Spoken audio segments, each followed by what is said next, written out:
Hello everyone, welcome back to my channel মায়ের রন্ধন। চলে এসেছি একটা নতুন রেসিপি নিয়ে।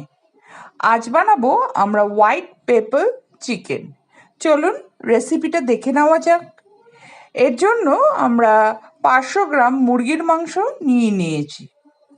তার মধ্যে 100 গ্রাম টক দই, 2 চামচ রসুন বাটা, 1 চামচ গোলমরিচের গুঁড়ো। সব উপকরণগুলো খুব ভালো করে আমরা মিশিয়ে নেব। খুব ভালো করে মেশানোর পর এটাকে আমরা 4-5 ঘন্টা ঢেকে রাখব। চাইলে নর্মাল ফ্রিজেও রাখতে পারেন, তাতে মাংসটা ভালোভাবে ম্যারিনেট হবে। এবার কড়াইতে 2 চামচ বাটার গরম করে এর মধ্যে আমরা কুচানো রসুন দিয়ে দেব। রসুনটা বাটারে ভালো করে নাড়াচাড়া করার পর ম্যারিনেট করা মাংসটা আমরা দিয়ে দেব। যেহেতু এর মধ্যে আমরা টক দই ব্যবহার করেছি, এই জন্য যথেষ্ট পরিমাণে জল ছেড়েছে। তাই আমরা হাই ফ্লেমে রান্নাটা করব, যেন জলটাকে টেনে নেয়। এবার এর মধ্যে দিয়ে দিলাম লবণ দেওয়ার পর লবণটা একটু ভালো করে নাড়াচাড়া করব, যেন ভালো করে এর সাথে মিশে যায়। তারপরে এর মধ্যে আমরা দিয়ে দেব হলো 2 চামচ আবারও রসুন বাটা। এই রান্নাটাতে রসুনের ব্যবহারটা একটু বেশি হবে।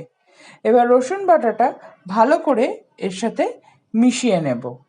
এর মধ্যে কোনো পেঁয়াজ বাটা, আদা বাটা, টমেটো কিছুই ব্যবহার করা হবে না। এমনকি জিরের গুঁড়ো, লঙ্কার গুঁড়োও দেব না। এবার এটা ঢেকে দিচ্ছি। ঢেকে দেওয়ার পর এটা প্রায় 10-15 মিনিট আমরা হাই ফ্লেমে রেখে দেব। তাতে কি হবে, জলটা শুকিয়ে যাবে আর মাংসটাও ভালো সেদ্ধ হয়ে যাবে, আর কাঁচা রসুনের গন্ধটাও চলে যাবে। দেখুন জলটা একদম শুকিয়ে গেছে। এবার এর মধ্যে আমরা 2 চামচ কর্নফ্লাওয়ার ঠান্ডা জলে গুলিয়ে দিয়ে দেব।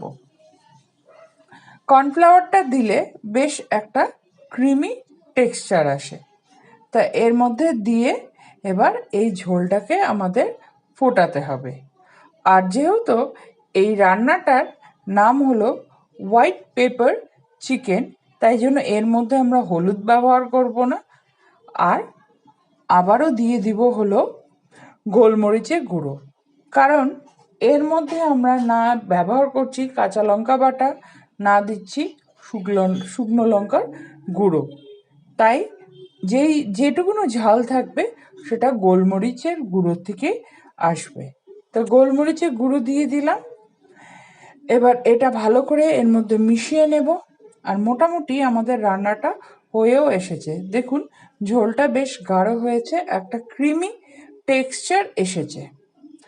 এবার এর মধ্যে আমরা দিয়ে দেব হলো কুচানো কাঁচা লঙ্কা, আর লাস্টে একটু বাটার দিয়ে আমরা এটা ঢাকা দিয়ে রেখে দেব গ্যাস ওভেনটা অফ করে। আপনারা চাইলে, বলতে ভুলে গেছি, এর মধ্যে লাস্টে আমরা একটু চিনিও দেব। চিনিটা দেব এই কারণে যে টক দইয়ের ব্যবহার করা হয়েছে, না হলে খুব টক লাগবে। আর চিনিটা দিলে বেশ একটা একটু মিষ্টি মিষ্টিও লাগে। এটা যদি বাচ্চাদের জন্য করেন তাহলে এর মধ্যে কাঁচা লঙ্কা কুচি নাও দিতে পারেন। নামানোর সময় এক টুকরো কিউব কিংবা চিজ কিংবা মোজারেলা চিজ দিয়ে ঢেকে দিতে পারেন। তাতে একটা চিজি টেক্সচার আসবে এবং খেতেও খুব ভালো হয়। তা আমি লাস্টে একটু বাটার দিয়ে ঢেকে দিলাম। এটা মোটামুটি আমাদের রান্নাটা হয়ে গেছে। দেখুন দেখতে বেশ সুন্দর হয়েছে, একটা ক্রিমি টেক্সচার এসছে।